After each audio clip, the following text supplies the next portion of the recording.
any injury issues going into camp? Anybody you've lost over the summer, or anything like that? We have we have guys coming off injuries right. going into camp that are going to be in camp and ready to go. Fully healthy, not yet. As far as somebody being out, not yet. There might be, but not yet.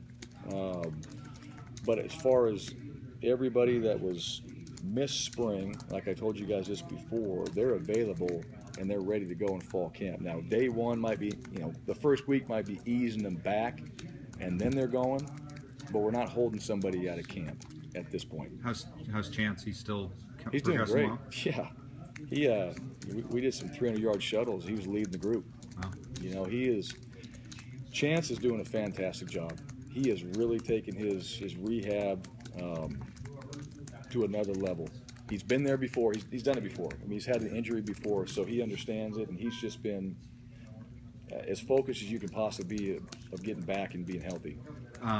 You put anybody on any walk-ons on scholarship, and made any decisions in terms of gray shirt guys? We have not done any scholarships at this point. Gray shirt is not finalized yet. We'll be here soon. Once we know everything. The one thing is we get into camp. There's still little things that just you got to work out. And so once camp officially starts, that's when the decisions of who, what, gray shirt, all those things will be made at that point, because there's always that slim chance of changing that. So I think Sam Whitney had said he was maybe going to gray shirt. Does he show up then and see, or does he not come in then, or is anything with him? Well, it depends. Okay. Yeah, I think all that depends. So he's still kind of as of right now. I mean, he can anticipate to show okay. until something changes. So he didn't come over the sun. He's nope. Okay. Nope. He didn't come. If you do put some walk-ons on scholarship, you're gonna have the little ceremony and the little surprise party for him. Well, I'm not going to tell you. It wouldn't be a surprise, right? I don't know. Like the Jake Hardy deal and all that, and Kevin Keene, those weren't really planned until. I take that back. Hardy's was a little bit more planned out because we actually had a little bit of a presentation that went along with it, but it was probably that day or that morning when we did it. Keene was, I think when we were walking the staff and it was like, we're doing it. Or excuse me, the team meeting, it's like, we're doing it. And we just kind of ad-libbed it and made it work the way it did. So, I don't know. These guys, Leighton Vander Esch, we put him on scholarship in spring, and that was a little bit more staged. I set him down in my office and kind of went through some things and got him a little bit. We're having our one-on-one meetings, and then said, "Oh, by the way, you're gonna have a scholarship as well." And his face just kind of like, "Are you messing with me?" And all the linebackers were there outside the door to congratulate him and all that. Those are big things, And Leighton, he's a guy that we're looking for, in recruiting, and he was right there with us. And he's long, and he works hard, and he's strong, and can run, and and that was the right decision. He's had a fantastic summer. Looks great. With all those guys and Keene and stuff, I mean, when you put them on scholarship, do they stay on, or is that like a one-year deal, or how's that work? They've stayed on. Yeah, sometimes it can be. It could be, if we need to do it for a year, because you got to also look at, what you have available now, but what you're losing in the future, and it's an opportunity, for those guys for a year if that's the case, and a lot of times they stay on because. They've earned it, and there's a reason why you put them on too. But if something changes, you need that number back because you have to have two guys at this position. Then you've got to understand that, and they're well aware of that. You tell them that it might be absolutely. Yeah, I would say this: there's no surprises when it comes to that. Just bonus, if that continues. Obviously a big story for the season opener. Pete and those guys coming back. Yeah. Yeah. It's obviously a little. You guys kind of coach against friends. That kind of happens, but it's different when it's players, coach relationships. What do you expect that situation to be like for the coaches, for the players that night? That night, that's an interesting question. Leading up to it, I think our players have already done a good job.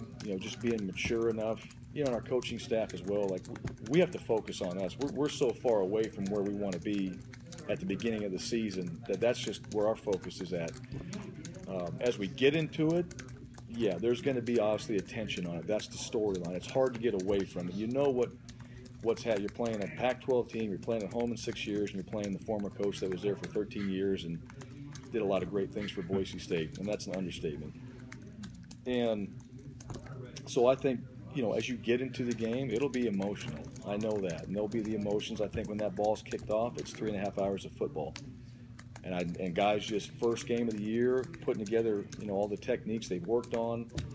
Have they improved? You know, what level am I at? What type of team are we? And then, you know, we'll see what happens when it's all said and done. I know, you know, talking to Pete in Arizona, he kind of reached out to the seniors a little bit last year at the end of the year, but stayed away from everybody else because he didn't want to, you know, get involved with those guys. You've been through this the last couple of years, leaving guys behind. How difficult of a situation is that for a coach to be sort of separated from the guys that you know went through so much with? Yeah, it's hard.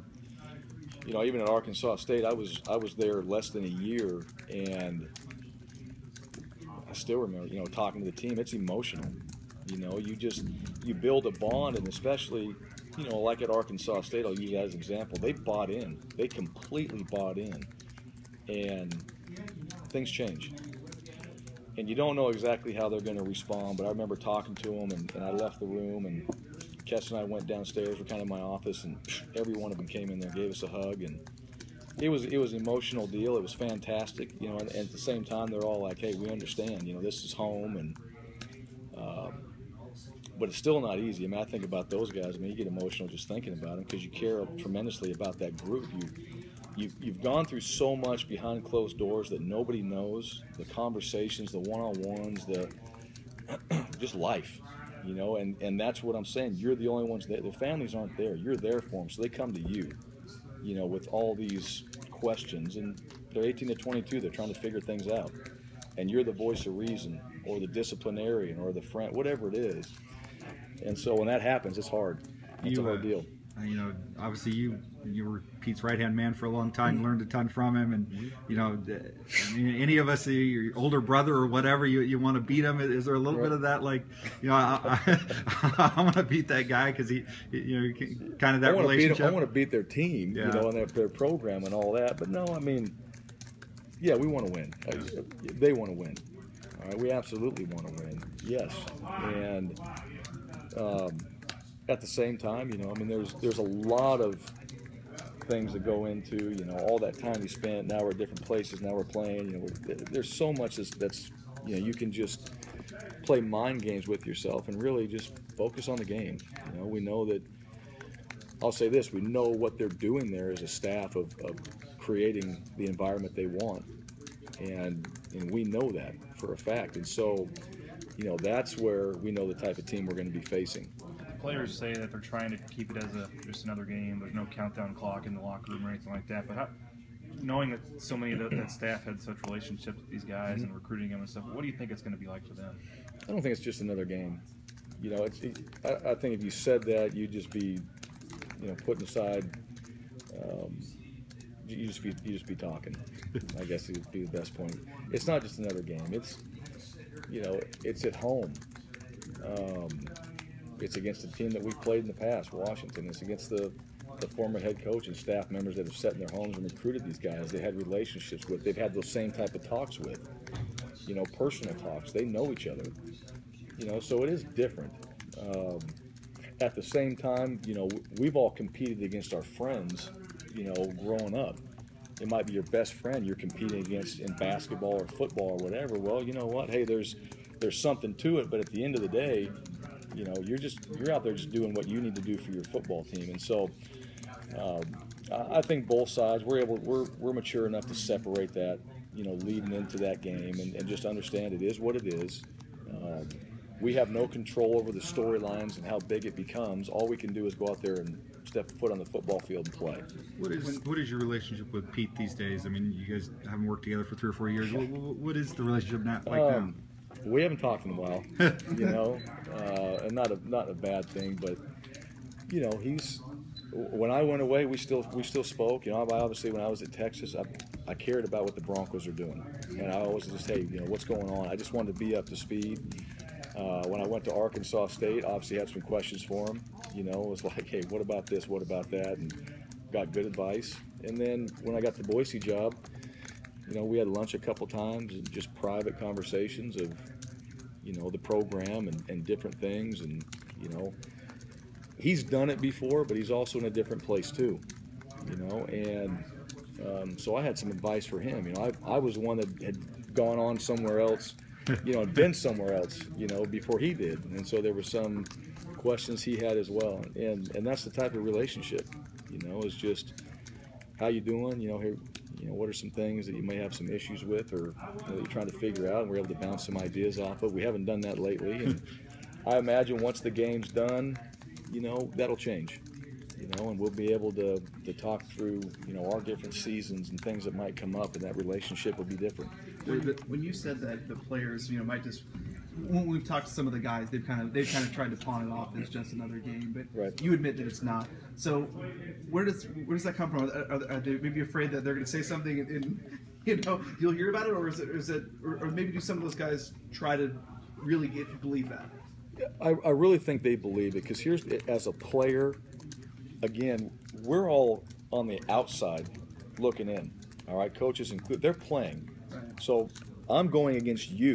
There's no storyline there. It's just like, for the next, you know, 75 plays, we're going to battle, you and me. And so that's where their mind has to be. It's like, no, I don't know. I know all this. Yeah, I know the coach is there. I know that. But I'm going against that dude.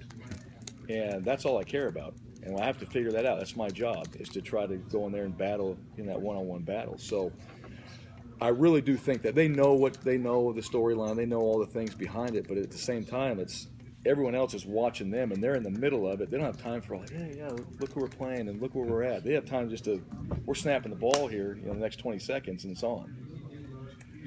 There are also obviously a lot of friendships between these. I mean, you know, Huff and Strasser and yeah. Kwiatkowski and Marcel. Yeah. I mean, have those guys all had to like take a year off from each other? And we're not going to see each other in the offseason. No, you know what? We did a camp together in Utah, and there was a bunch of coaches, and so Pete Kwiatkowski was there. I saw him, gave me a big hug.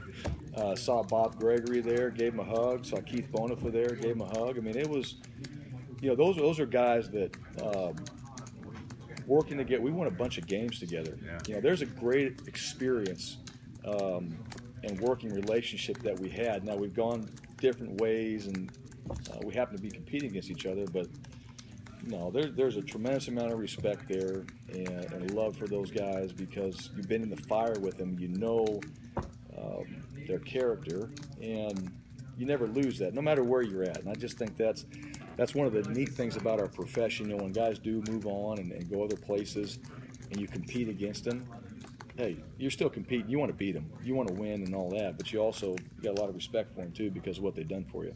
I'm sure it didn't take long after you took this job to realize that was around the corner. How quickly did you see it, and what was your reaction when you knew that was coming?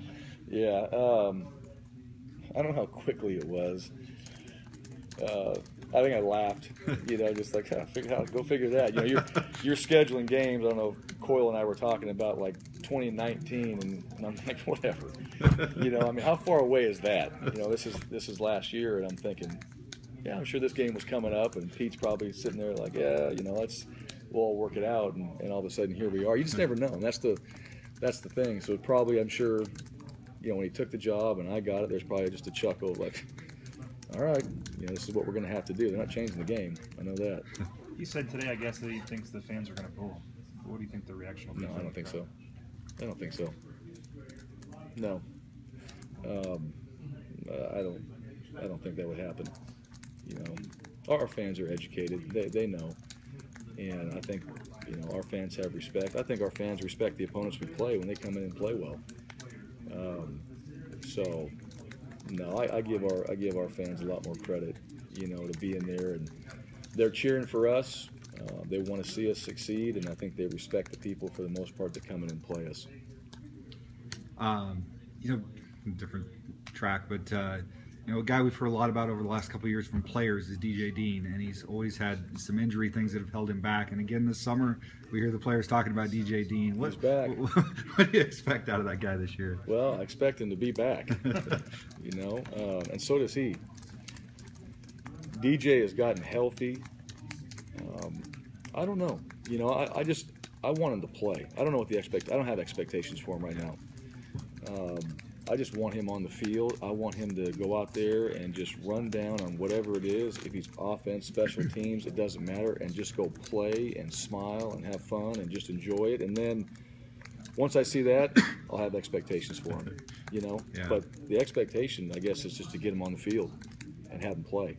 What happened to him last year? Because He cleaned up he had a hip cleanup, or I don't know what exactly the term is and all that, but he had a little bit of a tear in there, and so they cleaned it up, and that takes a little bit of time, and now he's back and rolling. How much stock should we put into the depth chart that was in the Mountain West Media Guide?